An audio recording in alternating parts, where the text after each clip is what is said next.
Do you all just, because I saw you all vibing together, right? And like those moments, I'm like, I wonder what they're really like. What are they having conversations?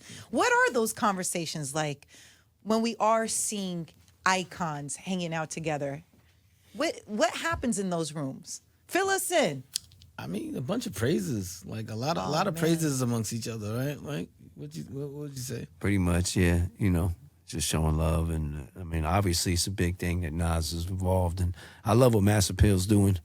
Feel like they're really kicking up a lot of dust and upholding a certain cloth. Shout out to Peter and the whole team over there. Like, they're doing a great job, and I feel like we fit right in over there with what we're doing. And like Hav said, they kind of let us cook, which is like the Steve Rifkin formula. It was like, just do your thing. They trusted that we would, you know, bring the right thing to the table. And obviously Nas and the Queens Bridge connection. Yeah. I mean, It's you know, it was an crazy. honor to, it just makes sense, you know, and it's all working out. Al, for you got 2 albums coming out this month. Well, this isn't my album. I just helped contribute to this. come on. But You're I have so a record with Hit humble. Boy. I have a record with For Hit Boy sure. coming. Yeah. We just Shout out had to Hit Boy on the show. Yes. Which project do you want to do better? Which one are you hoping will do? You're crazy. You are crazy. Yeah. I mean, listen, this is legacy right here. You know what I mean? Mobb Deep, this is so much coming built into this. You know, I feel like obviously everything wouldn't have happened if I hadn't linked with the mob. So the whole time we were like, we got to make sure the world pays attention when we come back. Yeah. You know, and do this. And I feel like we're doing a good job because when I went overseas in February and I had spoke about we were working on an album and an interview, man, I could not go anywhere. Only thing people wanted to know was, yo, is this real? Yeah, it's a mob. Absolutely. Mob is a global thing, and I was able to travel the world with Yes. them. So the effect they had is a world thing. And I know they're probably not going to hear this, but in Paris, in Germany, and all these Absolutely. places we've been, they're going to lose their mind. And I think about them a lot. You know what I mean? Like, okay, they're going to be so happy. You know, so October 10th, man, it's on. What does success for this album look like for you individually? I mean, you know, for me, look, I'm not even gonna put it in some kind of box. Sure. And you know, and be like, oh, you know, I wanted to do this, or I wanted to do that. Let it do what it do. It's gonna do the numbers that it do. Sure. But at the end of the day, it's legacy. You understand what I'm saying? And time, it will age very well over time, and that's the currency. That's what I wanted to do. Ooh, I love that. How about for you, Al? What does success look like for this new album, Infinite? I mean, the minute it gets released to the world and there's people in other countries and the music is going injected into their body and they're just sitting there in Ghent, Belgium or somewhere in Japan and they're remembering Prodigy and what he brought to it, that's it. Like, I don't care about anything. I know the effect that this music had and has, and I know now with technology, like, that on Friday is going to go to the world and people are going to remember, you know what I'm saying, the power and importance of Mobb Deep in this whole spectrum of rap music, you know what I mean? Because it's a global thing. Absolutely. You know, I know we're here in New York, but we were lucky enough to travel the world and we saw it. We see it to this day, you know what I'm saying? So it's like, that's success to me. The minute it goes to the world, I feel like we're playing our part. Oh, and I that's know the numbers amazing. are going to add up as well because everybody is firing, you know, off on the highest level. Oh, yeah, So. for sure. And I think, like you said, legacy. It's important. This is Yeah. absolutely needed. Yes. And very important Yeah. that it is preserved and celebrated and honored. I want to talk just really quick about Infamous because the anniversary is here. One word to describe it for somebody who's just they come across Infinite, right? They're like, yo, Mobb Deep, like this is crazy. And now they're going back in the catalog, right? One word to describe it. I have to give you 2 words. Okay. A must have. Must have. Must have. Must have. I like that. Must I like have. Must have. You know, Pitchfork, I think you also posted it, Yeah. named it the #1 rap album of all time. I ain't mad at them. But to be fair, let me just say this. There's 10 other artists that could go easily into that slot. And let me not be selfish, you know what I mean? And sound biased. There's 10 other, or maybe even 20 other albums that could definitely fit that slot. Thank you to Pitchfork, but it definitely feels good. What are some of your favorite albums? Oh man, come on, The Chronic, 36 Chambers, Illmatic. You know what I'm saying? Biggie's first album. Yeah. You know what I'm saying? Walking with a Panther. You know what I'm saying? Raising Hell. Just there's so many dope. Tropical Quest. It's the long title that you know what I'm saying? Low End Theory, man. Yeah, the Low End Theory. Like you know what I mean? It's so many albums. It's Yeah. just so dope. So to be part of that is beautiful. It really is. You know Yeah. what I mean? Like some people say Mobb Deep don't get their flowers. Well, we got them today, Pitchfork. Yes. What song from Got it right. Infamous is your favorite? From the Infamous? Yeah. Oh, that's easy. Shook Ones. Shook Easy. Ones. Yeah, Shook Ones. Because if it wasn't for that song, probably wouldn't even be here talking to you today. That song really carried us. You know what I mean? How about sure. for you, Al? What's your favorite song on the Infamous? Damn, that's a tough one, boy. I'm just so curious, like what you're like, oh man, nothing's gonna beat I this. I don't know, the one I play a lot and still DJ is Give Up the Goods, man. It's like, as a DJ, that's gold, you know what I mean? But you Yeah. could pick any record off that album, Eye for an Eye. I mean, Yeah. I don't know. I could just keep going. I'm like, Havoc was in, I don't know what you were on at that time. Right, what was going on? What I were don't those know. studio What, sessions Give Up like? the Goods? When you were I'm saying when you were making the Infamous album, the beats you were making, Oh. I don't know what you were on, and it's to this day like still. Yeah, where was your mind-blowing. mindset? Oh, man. I'm trying to get out the hood, you heard? Well, yeah, Infamous album. Word. My God. I'm trying to get out the hood, you feel me? So, like, yeah, you know, when your back is against the wall and, you know what I mean, you just love to make music, you're just gonna, you know what I mean? And it's not about money, right? Start it wasn't or about ending. money. Yeah, start or Start your ending. ending. The first beat on the album. Yeah, yeah, When that's the minute the drums come in, it's like the program and everything. You were just.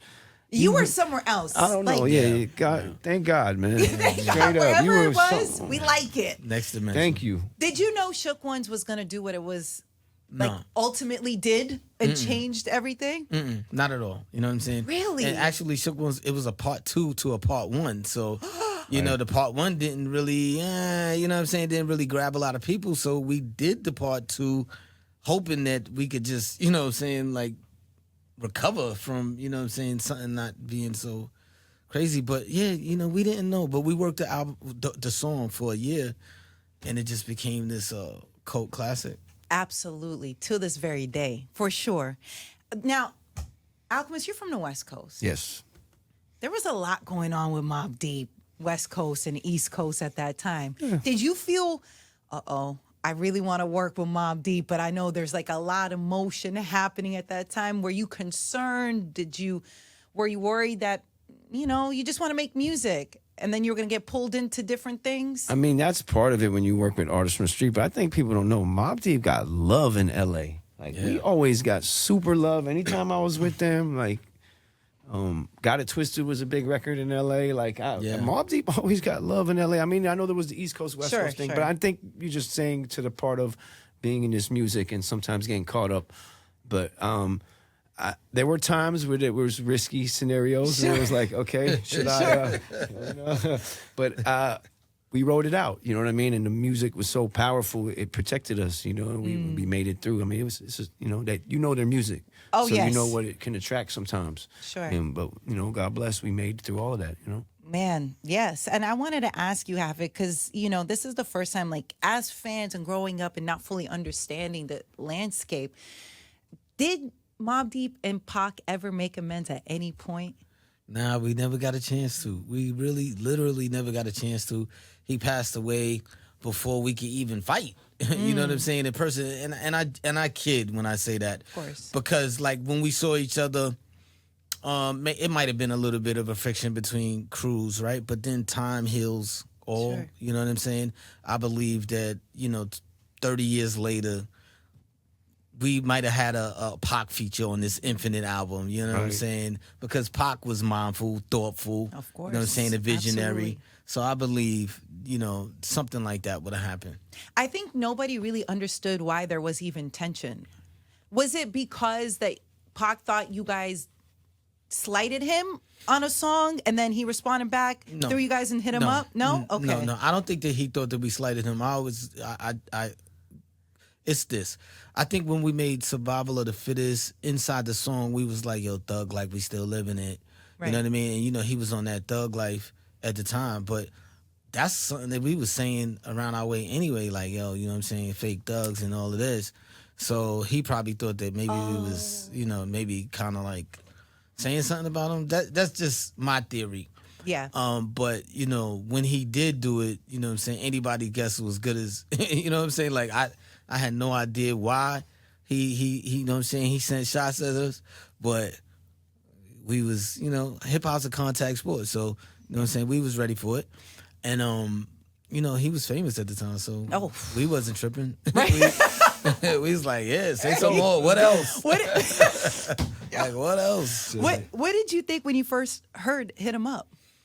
I was, you know what I'm saying? I was hyped. You know what I'm saying? I was like, what? It's like free promotions. You know what I'm saying? It's like, you know, it's free promotion. So we was all for it. We young. Right. You know what I'm saying? Young bulls ready to... How old? Like 20 at this point? 22?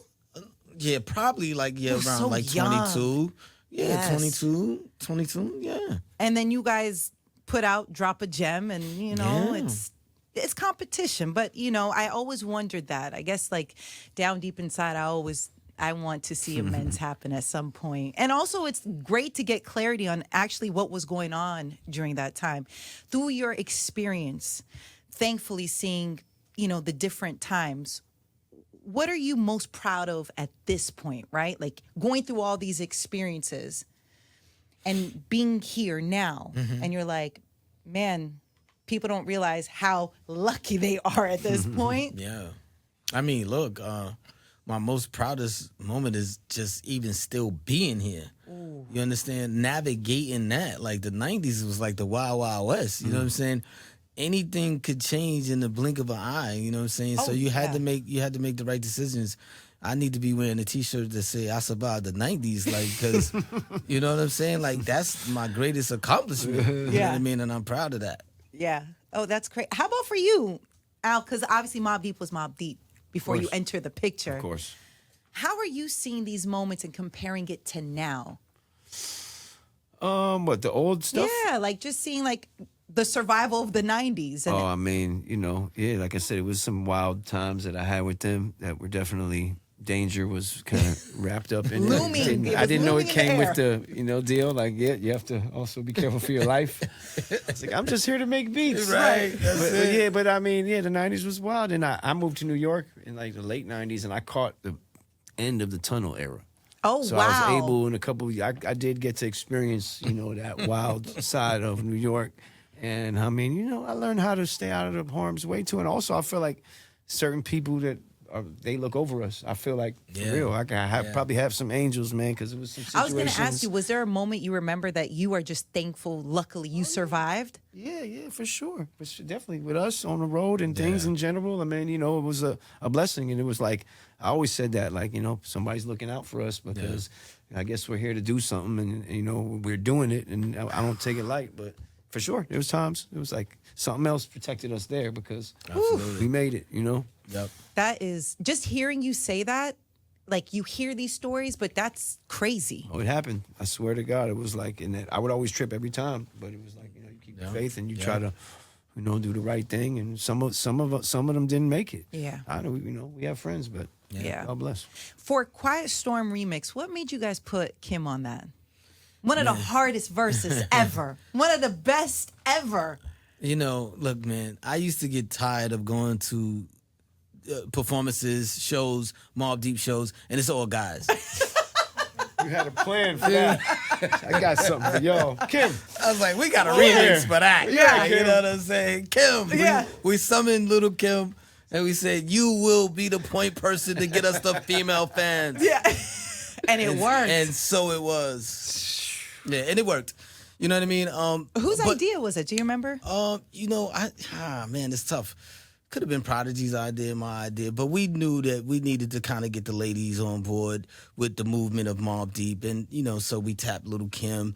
I believe it could have been management at the time. God bless the dead. Chris Lighty was like, "Yo, you know what, Little Kim," and yeah, she came through. She delivered. Oh, absolutely. She delivered. What do you want your legacy to be? Oh man, consistency. Somebody that stayed consistent. Didn't conform to the status quo. Didn't fall victim, because it's a ever changing landscape in music, and you really, really could get tricked into trying to sound like everybody else. Oh, Like, yes. oh, that's what they. If you get the shiny object syndrome, then music is not for you, really. You know what I'm saying? Because you'd be like, oh my God, I need to do that kind of song today, or I need to do this kind of song today, and you don't. Then you rob yourself of an identity. Mobb Deep has an identity. That's right. And we kept it. That's right. And that's the legacy. Real. How about for you, Alchemist? What would you like your legacy to be? I mean, discography, and just leaving behind. I hope that when I'm gone, like, some kids will discover me and just start digging in and be like, whoa, this is crazy. And like, just go and find all the old stuff, Yeah. because it's like, some people work topically and they try to make what's happening at the moment. But I feel like we never did that. So if you ever do discover, or a new generation of kids might discover me from Larry June or something I do with a new artist, and then they find out great. Mobb Deep and they dig in and just start falling down the rabbit hole. That's what I want it to be, because I feel like we all know we're not going to be here forever. But with the art, we could leave something behind that is That's like, right. that will speak for us forever. And, I feel blessed. And that's why I'm like, I want to keep the discography fruitful all That's the way. So there's no gaps in it. And I feel like, this is a part of it. So that's just, discography. You know what I mean? For this new album, Infinite, if Prodigy were here, the best of your ability, what do you think he would say about this project? I mean, P liked when we were on top, and he liked when Mobb Deep was in the world, in the atmosphere. You know what I mean? And I think us putting it out there, I think he'd be happy with the way that 1-2 punch of Against the World to Taj Mahal, and the way the record sounds. Feel like we're taking the right steps and keeping the honor of our brother, alive with this record, and just with the spirit of what we represent, because we're still here. That's right. So I feel like we have the duty. Like, I can hear P sometimes, like, nah, keep our going. Like, you can't, it's on y'all now. Like, you know what I mean? So I feel like that's what we're doing with this record. So I think he would be happy. Do you ever feel like his spirit is around you? Like, where it's clear as day? All the time. Of course. All the time. Like, what is it that you feel? I mean, I can almost feel his presence, like, sometimes, like, when I'm on stage, and not to just sound like a bug out, but I really, literally feel like I feel his presence on stage. You know what I mean? I really, really do. So, I think he would have been happy with this album for sure. You know what I mean? Oh, I can't wait to celebrate Mobb Deep. It's on. This is what this is beautiful. Like I said, it is an honor to be here right now, to be having this conversation with the both of you. I literally can keep talking to the both of you forever, but I know you guys are busy. But thank you so much for understanding the importance of preserving the great legacy that was already built and that needs to continue to be honored. And I'm so thankful, I don't know, that you guys see that, right? And I feel like there should be more of this. And I hope the documentary comes out. It is so necessary. Yep. And I love seeing that you both are working together on this. And considering you both are producing and you guys are such fans of each other, I don't know, that camaraderie is that a normal thing? Or is that rare? Like, you guys should tell be. me, right? Sure, it should be. Yeah, should be. yeah. Like- Steel sharpens steel. You know that. But it's just so beautiful to see. I feel like there's always so much competition. There's a lot of tear down. Not here. Nope. And it never will be. Like you said, we respect each other. We're fans of each other. You know what I'm saying? And we inspire each other. Sure. So I believe that that's just a recipe for, lifelong friendships. Oh, I love this. And Havoc, I told you earlier, I saw you last 2017 with Prodigy at Summer Jam backstage, and I'll never forget just the acknowledgement that P gave to Colin and what that meant. Yes. Like, my heart, like, I remember looking into his eyes and I saw him just looking at Colin, and it was just sense of like, I see you. And it just meant so much to the both of us. Yeah.